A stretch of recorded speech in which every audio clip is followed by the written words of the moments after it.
Hey, welcome to another episode of GeekOutdoors.com. So if you're a fan of the Dark Crystal movie, or you've just recently binged the entire Dark Crystal Age of Resistance series, then this documentary, The Crystal Calls, The Making of the Dark Crystal Age of Resistance, is definitely for you. And so the documentary is about an hour and 20 minutes long, and it's pretty much its own movie because there's an origin, a middle, and the end. And within this documentary, we start all the way back at the beginning with Jim Henson, building up this whole world, where he got this idea, him trying to basically tell a Grimm's fairy tale. And then it also goes through the whole creative process. Everything from the creature costume designs, the set designs, and of course the puppeteering. There's so many great things in here, and it also does a great job in showing you how this lore was actually built. You know, how do we come to this world of Gelflings and Skeksis, the Dark Crystal, the Ursex? And all of these things are really covered in here, and I absolutely love that. And from then, the majority of the documentary is pretty much spent on how the Age of Resistance came about. And it's really fascinating to me because now that you have this foundation, now that you learn the other parts of it, you know, the parts where many stories were written, other books were written on the Dark Crystal universe, the lore, how the designers, the original puppeteers, the original costume designers, creature designers, what did they have to do to actually bring this to life again? And also the writers that were brought on the board, the producers. How did this come to Netflix? How did Lisa Henson and her sister and the Henson Company, were they actually able to get this made? All of those things are covered in here, and I enjoyed that so much because it gave me a deeper appreciation for the Dark Crystal, especially when they get into the real technical stuff and talking to the people, most importantly, the puppeteers. I love the fact that they got really deep into talking about the puppeteers and some of the original puppeteers as well, and seeing how they actually did this back then, and also seeing how the challenges of doing this in Age of Resistance, a lot of the same things that the puppeteers faced back then, they're still facing now, even with all this new technology. And I love how they showed how this whole process worked. From things such as simple as like where you have the angle of the camera because all the puppeteers are below, to actually how they made the Skeksis come alive with the monitors inside there, the different types of puppeteering they have to do, or multiple puppeteerings. All of that thing is covered there, and it was fascinating. And then when it went to things like the creature and costume designs, you know, really starting off with Brian Froud, who did all of the designs, his wife Wendy Froud, and now with Age of Resistance, their son Toby Froud. I love that part because it's so generational, and we see a lot of where these ideas came from. And we look at old concept art up until now and how these characters on paper, they go through the process of being molded into these really wonderful looking creatures of foam, and then the costume that surrounds that, and then all the mechanical stuff. We cover all of that.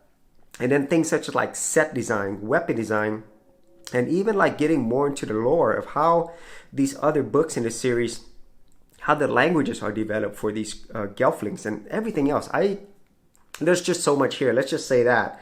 And then for people who were interested in the CG part, it goes in depth in here as well. It really shows you how, you know, the Age of Resistance, they use CG to enhance the story. You know, not only in doing things like removing the puppeteers, but also expanding the world, like the backgrounds. Because whenever you're seeing these real physical sets with real puppets, you see where the CG elements are put in, but also how you don't really notice them. You know, like all of these things put together. For me, who really enjoys technical things, I really enjoyed seeing how the whole series was made, and even how the original movie was made. And then further into the series, you also learn a lot about the actors and actresses, you know, who were doing the voice acting. How did they feel when they were approached to do Dark Crystal? Because a lot of these people who did the voice acting, they were huge fans of the original Dark Crystal, but a lot of the puppeteers and everybody else involved were also huge fans of it. So it's really great to see that entire process, see the voice go into the character, and also how they're playing a lot of, like, I would say, like homage and fan service to all the people who originally did the Dark Crystal.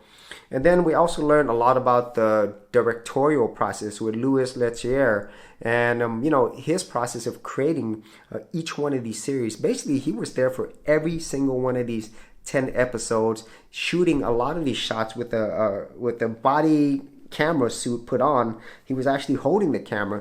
And yeah, I was just like really impressed by the dedication of everybody involved, and specifically the director, because that's a lot to do for you to handle something of this scope, being able to do that for every single episode, and also doing a lot of the video shots themselves. And then we even lead into things like the musical score. You know, how did the composer come up with this? Especially considering the original was done by Trevor Jones. It was just so good.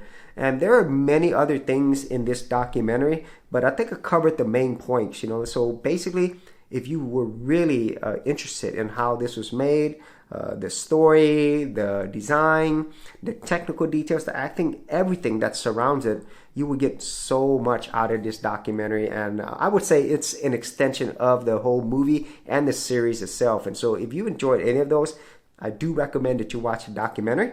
And if you're someone who has not seen Dark Crystal Age of Resistance, you need to go watch that. And at the same time, if you did want to see my review on that as well, I will also leave that in the description area below.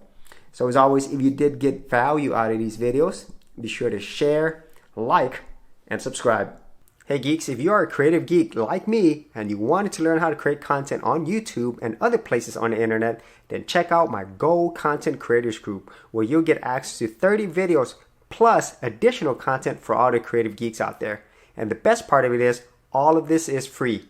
Simply head over to the link below, check out my page, and sign up for my Gold Content Creators Group. Thanks for watching, and I'll see you on the other side. Thanks for checking out this episode. And as always, if you like these videos, be sure to click on the subscribe button. And for full written content, audio content, and additional geek stuff, head over to geekoutdoors.com, and I'll see you outdoors on the very next episode.